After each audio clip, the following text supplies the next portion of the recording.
Đây có phải là lần đầu tiên bạn tham gia vào bản đồ cấp độ 4 là Rome? Và trong ngày đầu tiên khi bạn đặt chân tới Rome thì chúng ta sẽ cần phải làm gì? Hãy xem ở phần tiếp theo của video clip nhé.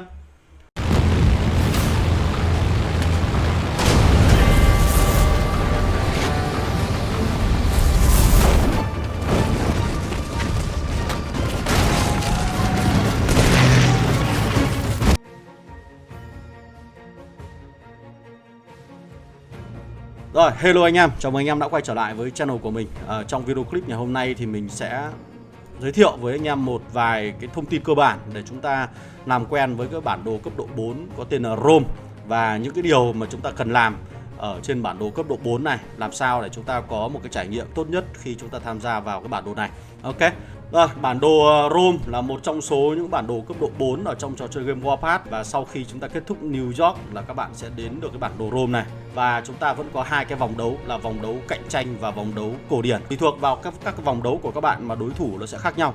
Tuy nhiên ở trên bản đồ cấp độ 4 Rome này nó có một số cái điểm đặc trưng khác biệt so với những bản đồ cấp độ 4 khác, đó chính là các cái chiếc máy bay của Rome.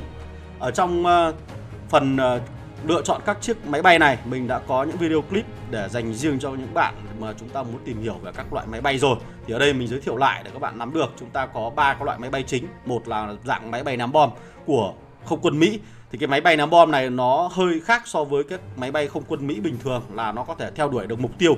Tuy nhiên sát thương của nó gây ra nó sẽ không được như kỳ vọng. Cái thứ hai là chúng ta có chiếc tiêm kích của Đức.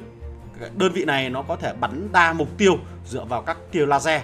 Và thứ ba là đơn vị không quân của Nga. Đơn vị này có thể thu hút hỏa lực của đối phương để đối phương ưu tiên bắn vào đơn vị máy bay của Nga này. Thì chúng ta có thể hoàn toàn lựa chọn được miễn phí 3 cái đơn vị này và hoàn toàn có thể đổi với 500 vàng mỗi lần đổi. Chúng ta sẽ được sở hữu chiếc máy bay này và cộng với cái linh kiện của chính chiếc máy bay đó. Và để nâng cấp được chiếc máy bay này thì các bạn sẽ cần cái điểm Augment Point này. Và tùy thuộc vào từng nhánh máy bay mà các bạn muốn chơi, chúng ta sẽ có các cái điểm cộng Augment Point khác nhau. Và đối với những người chơi mà có từ 2 chiếc tiêm kích trở lên thì chúng ta đã có riêng một video clip để dành cho các bạn cộng điểm về cái chỗ này rồi. Bản đồ này cung cấp cho chúng ta chiếc tiêm kích thì nó cũng đi kèm với việc là cung cấp cho chúng ta thêm các cái vùng chiến sự trên không. Và để tham gia được cái này, các bạn cần phải sử dụng các chiếc tiêm kích để đánh bại được tiêm kích của các hắc quạ và giành lấy các cái điểm.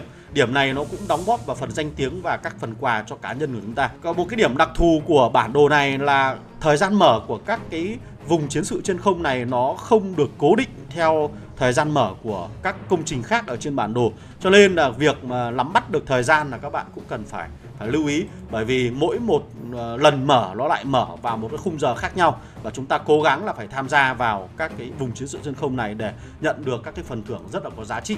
Tùy thuộc vào độ cống hiến của chúng ta mà chúng ta nhận được các cái phần thưởng này nhé. Rồi, thế thì ngày đầu tiên mà các bạn lên đến Rome thì chúng ta sẽ làm gì? Nó giống như bản đồ Cairo.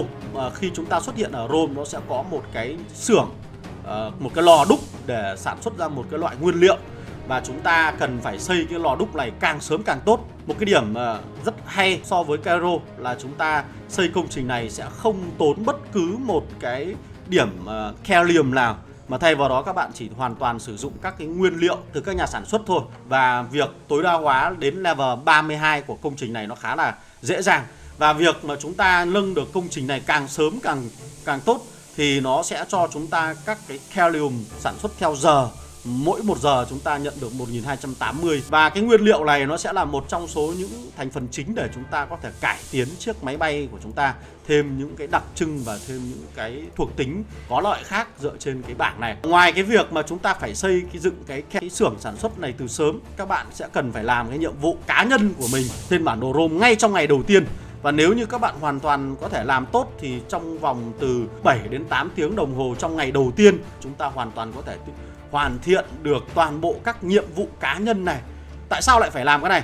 Là bởi vì cái nhiệm vụ cá nhân này nó cho chúng ta rất nhiều các Helium này. Và từ các Helium này chúng ta có thể tối đa hóa được các cái điểm cộng vào cho các chiếc tiêm kích của chúng ta. Và lưu ý là bản đồ Rome này chủ yếu phát huy tối đa vai trò của các đơn vị không quân.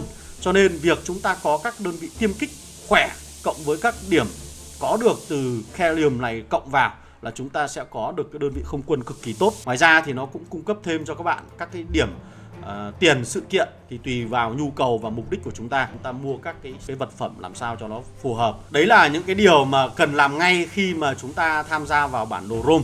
Và đây là những cái điều lưu ý rất là cơ bản, thì hy vọng là các bạn có thể có một cái trải nghiệm tốt nhất ở trên bản đồ ROM này. Mặc dù mình đánh giá nó không cao bởi vì cái tính mất cân bằng của nó giống như các video trước đây mình đã từng nói rồi. Tuy nhiên là trò chơi nó cung cấp cho chúng ta những cái gì bắt buộc là chúng ta sẽ phải theo nó và cố gắng thích nghi nhé. Rồi, cuối cùng thì xin chào tạm biệt và hẹn gặp lại các bạn ở trong các video clip lần sau. Chúc các bạn thành công ở trên bản đồ ROM một lần nữa.